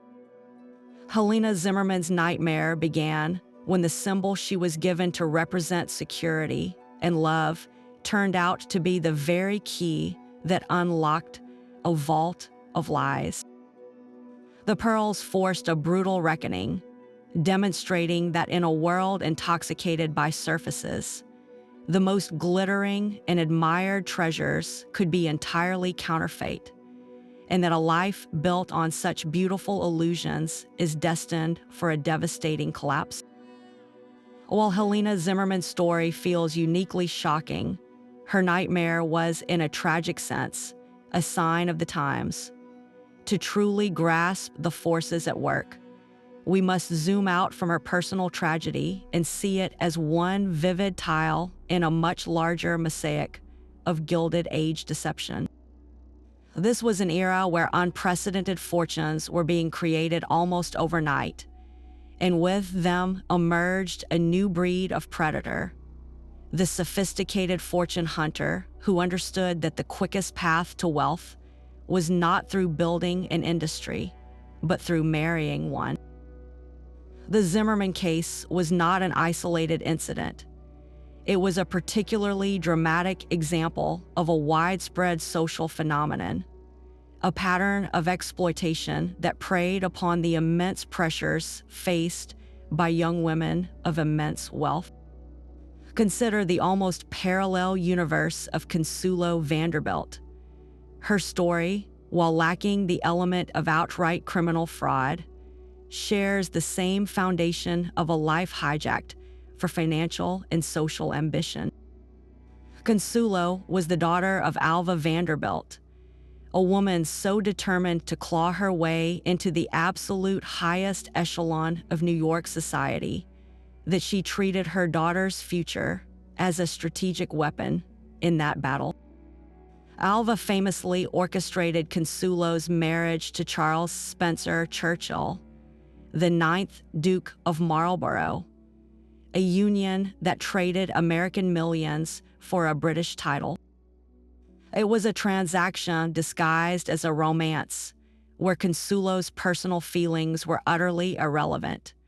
She was famously in love with another man, yet was coerced, emotionally manipulated, and practically imprisoned by her mother until she agreed to walk down the aisle. On her wedding day, witnesses reported that she wept openly behind her veil. The parallel to Helena's experience is striking. Both women were treated less as individuals and more as assets, their value measured by the fortunes they represented. For Helena, the predator was an external force, the charming imposter Henry Stevens. For Consuelo, the orchestrator was her own mother, acting from within the fortress of the family itself. Yet the outcome was a similar erosion of autonomy and happiness. Consuelo gained a ducal coronet in the immense, drafty palace of Blenheim, but she lost any say over her own life and heart. Her marriage quickly became miserable, a cold and lonely arrangement that ended in a highly publicized separation and divorce. Both stories reveal the same brutal truth. In the Gilded Age, an heiress's fortune could be a curse as much as a blessing, making her a target for exploitation from every direction, whether by a cunning stranger or her own kin. Beyond these two famous cases, the newspapers of the day were filled with smaller, though no less devastating, scandals.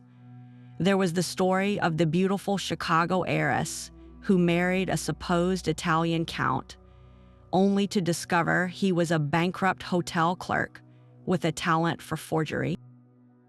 Another involved a Pittsburgh steel heiress whose husband gambled away her entire inheritance in a single disastrous season in Monte Carlo before vanishing.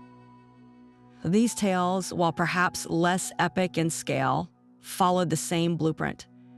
A man of dubious background, armed with polished manners and a fabricated pedigree, would infiltrate a wealthy family circle, win the daughter's hand, and then proceed to drain her resources.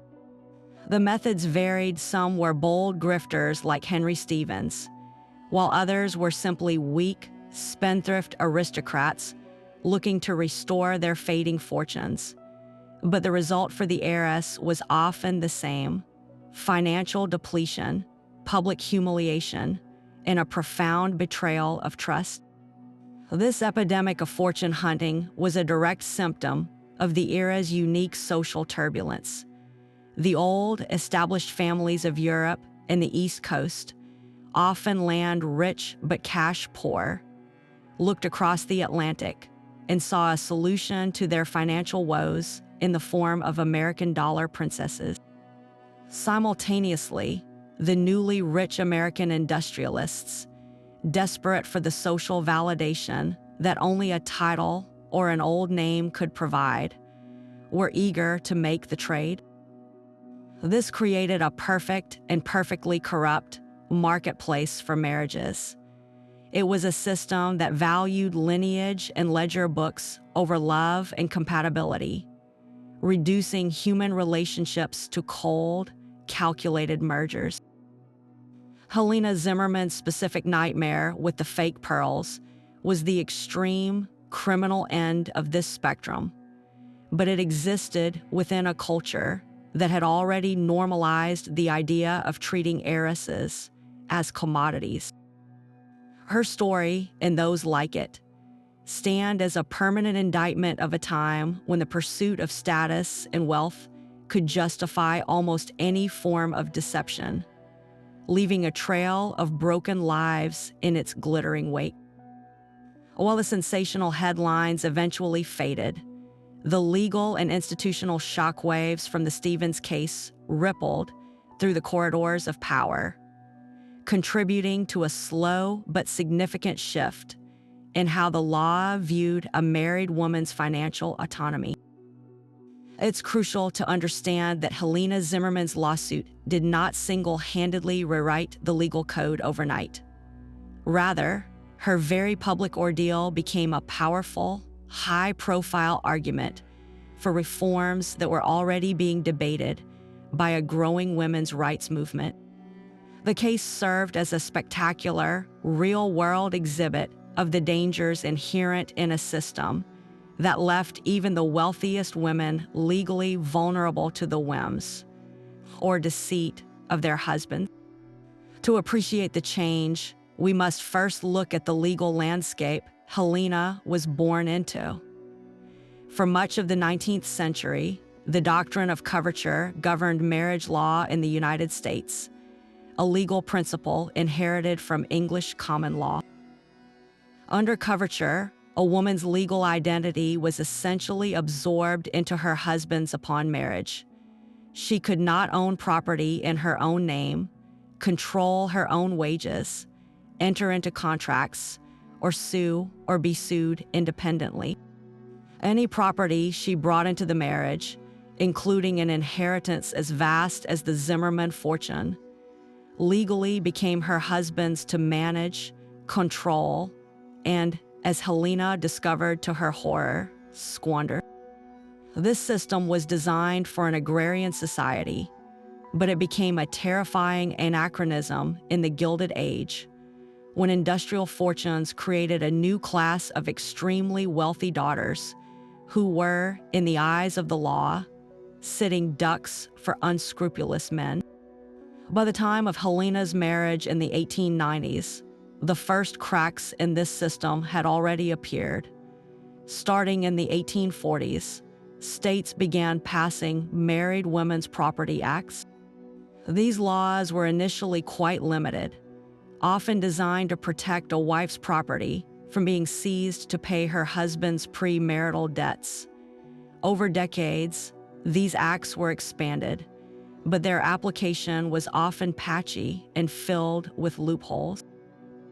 A husband might still have the right to manage and control his wife's property, even if he couldn't outright sell it without her consent. The Stevens case exposed the terrifying gap that could exist between theoretical protection and practical reality.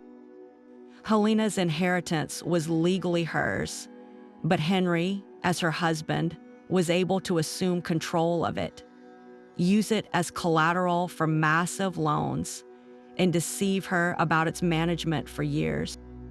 His actions demonstrated that laws on paper were useless if a clever man could manipulate a wife's trust and societal expectations to effectively plunder her estate. This very public demonstration of vulnerability resonated powerfully with wealthy families and their legal advisors. The case became a talking point in legal journals and a cautionary tale repeated in the offices of attorneys representing industrial titans. While prenuptial agreements, or antenuptial contracts, as they were often called, existed before the scandal, they were frequently viewed with suspicion, seen as unromantic and implying a lack of trust. After the spectacle of the Stevens trial, that perception began to change dramatically. The agreement shifted from being a cold-hearted document to a necessary tool of prudent estate planning. Fathers who had built empires became intensely motivated to ensure their daughters' inheritances were legally shielded from any future Henry Stevens. Lawyers began drafting more ironclad and detailed agreements that specifically outlined the separation of property, placed assets in trusts managed by independent trustees rather than the husband, and included clauses requiring full financial disclosure from both parties before the marriage. The Zimmerman fortune had been attacked, but its very public near destruction helped fortify the legal defenses for the generations of wealth that followed. On a broader cultural level, cases like Helena's contributed to a changing attitude about the nature of marriage itself. The idealized Victorian notion of marriage as a union where the husband was the benevolent ruler and the wife the passive, trusting dependent was severely damaged by such blatant betrayals. The scandal fueled the arguments of suffragists and reformers who were already advocating for women's economic independence, arguing that financial autonomy was a prerequisite for true equality and personal safety within a marriage. It became harder to argue that women were naturally unsuited for understanding business or finance when the consequences of such willful ignorance were splashed across every newspaper. The narrative began to pivot, however slowly, from one of blind trust to one of mutual partnership and transparency.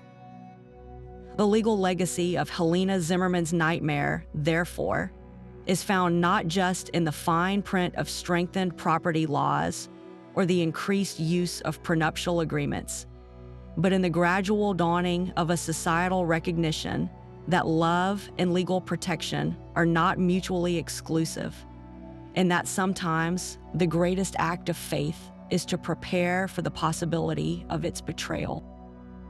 Yet the most fascinating chapter of Helena Zimmerman's life was not the spectacular public downfall, but the quiet, determined story of what came after.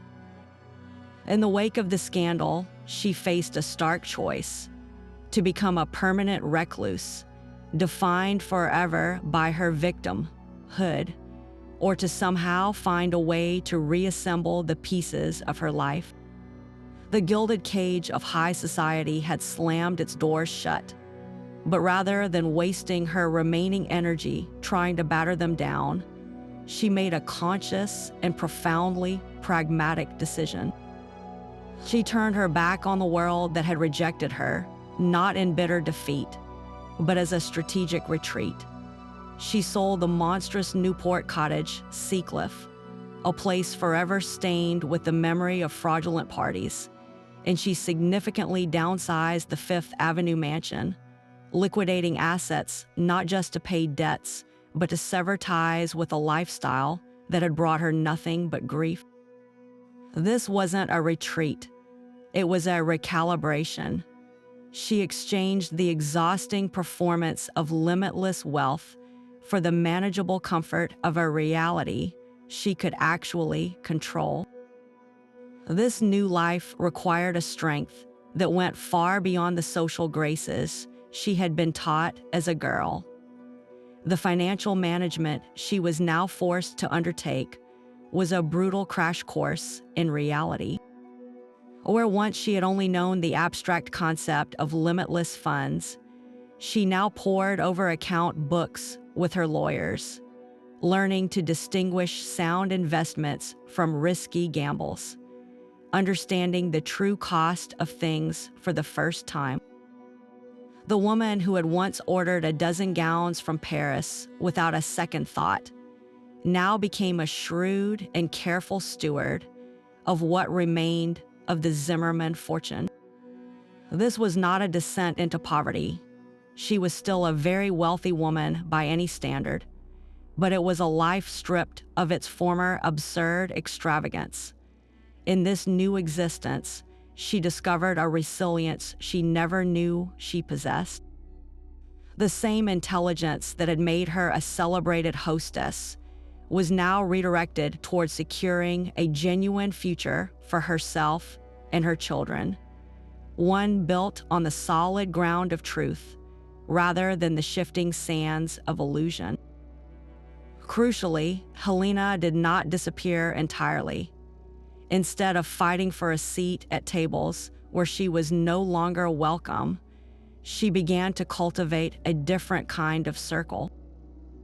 She surrounded herself with a small, trusted group of friends who valued loyalty over social climbing artists, writers, and a few steadfast members of old society who saw the integrity in her quiet dignity.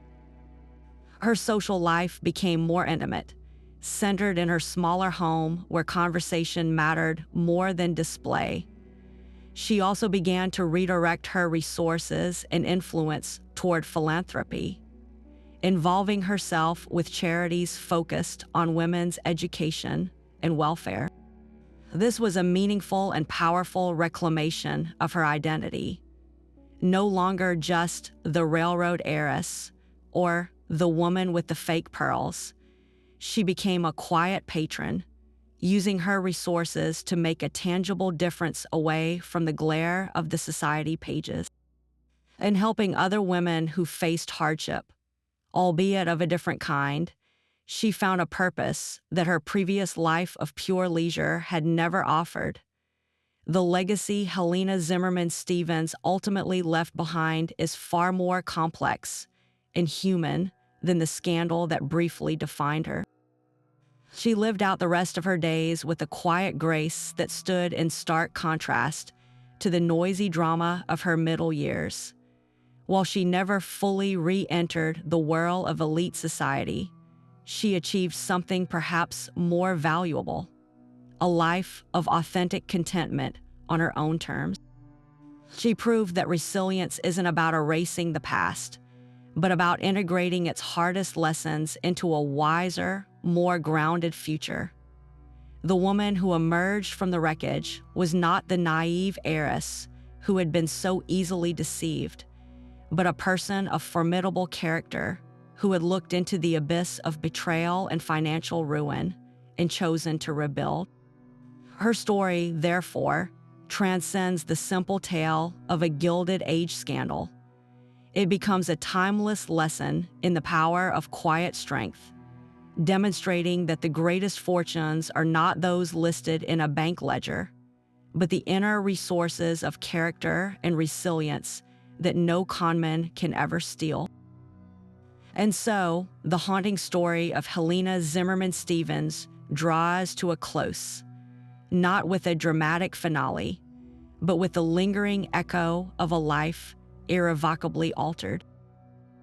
Her tale is a stark tapestry woven from the most potent threads of the Gilded Age: unimaginable wealth, paralyzing social pressure, and a deception so intimate it strikes at the very heart of trust.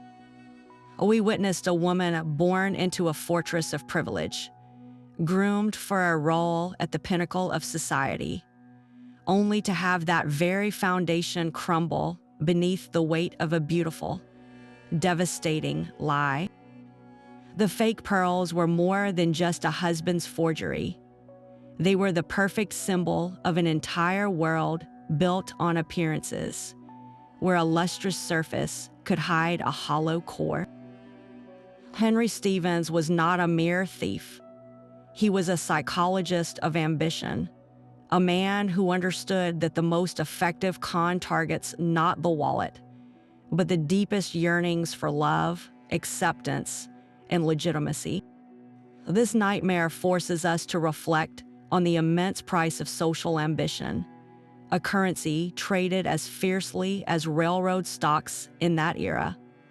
Helena's tragedy was not just her betrayal by Henry, but her entrapment within a system that valued lineage and ledger books above personal happiness or genuine character. The relentless pressure to maintain a flawless public image made her, and countless others like her, uniquely vulnerable to predators who offered the very validation their world demanded. In the end, the glittering society that had been her birthright proved to be a fickle and cruel judge, exiling her not for being a victim, but for daring to expose the ugly truth that festered beneath its gilded surface. Her story is a powerful reminder that the pursuit of status can sometimes blind us to the most important truths standing right before our eyes.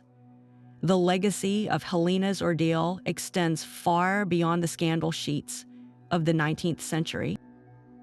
It lives on in the quiet shifts it helped inspire, from the strengthened legal protections for married women's property to the more sober, clear-eyed approach to marital alliances among the wealthy. But perhaps its most enduring lesson is a profoundly human one, the lesson of resilience. Helena's ultimate victory was not in the courtroom, but in the quiet dignity with which she rebuilt her life. She traded the exhausting performance of limitless opulence for a reality of authentic connection and purposeful stewardship, proving that true strength is found not in the fortune one inherits, but in the character one forges in the crucible of adversity. The string of fake pearls that once symbolized her ruin ultimately came to represent something else entirely: the fragility of illusion and the unshakable strength required to face the truth, pick up the pieces, and build a new life, however quiet, on a foundation that is finally, unshakably real.